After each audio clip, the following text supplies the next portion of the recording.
Between the silent valleys and eternal peaks of the Andes Mountains lay a world of riches and mysteries, crafted by the hands of ancient peoples. For centuries, empires rose and fell, leaving indelible marks on the heart of South America. But no story compares to the saga of resistance and courage that emerged from the shadows of colonial oppression in 1780. A storm of rebellion took shape, led by a man whose voice carried the strength of mountains and whose name would echo eternally. Tupac Amaru II, descendant of the ancient Inca emperors.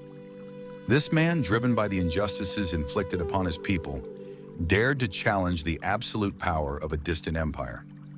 Guided by visions of freedom and justice, he rallied thousands of warriors, men and women, indigenous and mestizo, to wage one of the greatest and most dramatic battles in American history. But the price of freedom would be high, the fight intense, and the legacy of his rebellion would echo like thunder through the ages.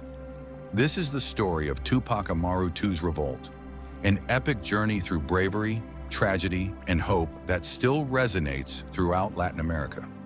Prepare to witness the story that forever changed the soul of a continent. Before the name Peru was ever whispered in a European tongue, the Andes were ruled by the Sapa Inca, sons of the sun, guardians of balance. But with the arrival of the Spanish, the sacred thread that bound earth and sky was torn. The temples were pillaged, the ancestors were silenced, the people were enslaved. In the centuries that followed, colonial rule became a vice grip. The Mita system, originally a communal duty, was twisted into forced labor. Indigenous men were dragged to silver mines like Potosí, where many never returned. Taxes soared, language was banned, rituals forbidden, and the church, baptized with one hand and burned with the other. But amid this darkness, bloodlines endured. Bloodlines that carried the fire of resistance, bloodlines that whispered names no colonizer could erase. Born in 1738 in the village of Surimana, José Gabriel Condorcanqui was more than a man. He was the great-great-great-grandson of Tupac Amaru I, the last true Inca executed by the Spanish in 1572. He grew up fluent in both Quechua and Spanish, a merchant, a muleteer, a cacique. But inside him, a storm was brewing. He saw the suffering of his people. He traveled through the Andes and witnessed it firsthand. Starvation, forced labor, brutal punishments. He spoke with elders who still remembered the freedom of the Tawantinsuyu. And then he made a decision that would change history. In 1780, he took on the sacred name of his ancestor, Tupac Amaru II. And with it, he declared a rebellion against the Spanish crown. The rebellion begins in Tinta, near Cusco. Tupac Amaru II captures the local Spanish corregidor, Antonio Arriaga, a symbol of cruelty. On November 10, 1780, justice is served. Arriaga is executed in front of the very people he once oppressed. And then, the Andes answer. Tupac Amaru II speaks of liberation, not just for the Quechua, but for all oppressed peoples of Peru. He calls upon the mestizos, the criollos, the Afro-Peruvians. He declares, the time of the Inca has returned. The land belongs to those who work it. The sun shall rise over a free people. From the frozen heights of Sicuani to the valleys of Arequipa, the Andes ignite like a long dormant volcano. This is not a single uprising. It is a coordinated storm. Tupac Amaru's army uses an ancient form of resistance, woven intelligence. Messages stitched in quipus, hidden in fabric patterns, travel faster than colonial couriers. The rebellion pulses like a living heart. Andes-born warriors ambush Spanish supply lines. Entire battalions vanish into fog and silence. The Spaniards, trained for open fields, are swallowed by canyons, outmaneuvered by shepherds turned strategists.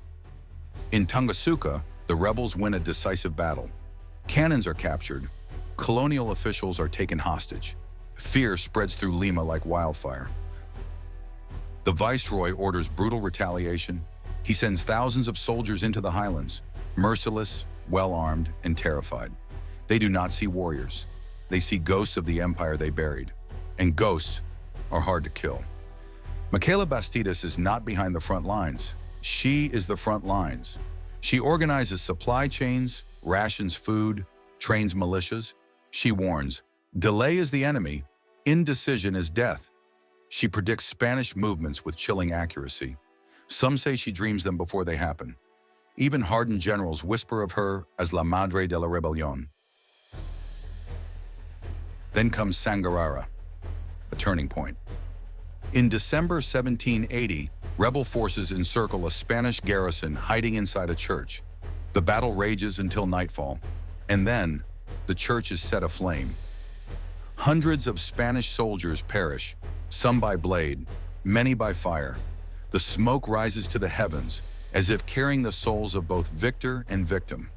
From this moment on, the war becomes spiritual, a battle for memory, for blood, for the right to exist. But this victory comes at a cost. The flames of Sangarara terrify the Spanish, but also alienate potential allies. Some mestizos who once considered joining now hesitate. Fear replaces hope. The Spanish exploit this division. They spread rumors. They bribe. They turn brother against brother.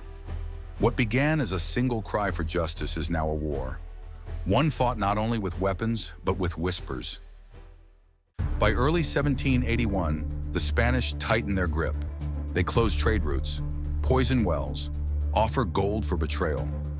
And in a tragic twist of fate, one of Tupac Amaru's own commanders gives him up. There is no betrayal worse than that born of fear. Tupac Amaru II is captured. Alongside him, the flame of the rebellion, Micaela Bastidas, and their young son, Hipólito. They are paraded through towns like trophies, but the people do not cheer. They weep. They avert their gaze. They know something sacred is being slaughtered.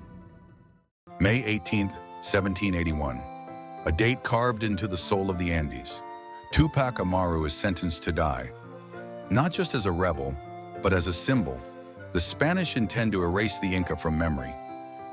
They try to tear his body limb from limb, with horses pulling in 4 directions. But he does not break. He does not scream. The executioners look at each other and hesitate. Eventually, they resort to beheading, a clean cut. But nothing about this death is clean. The Spanish hoped that by killing the body, they would kill the soul.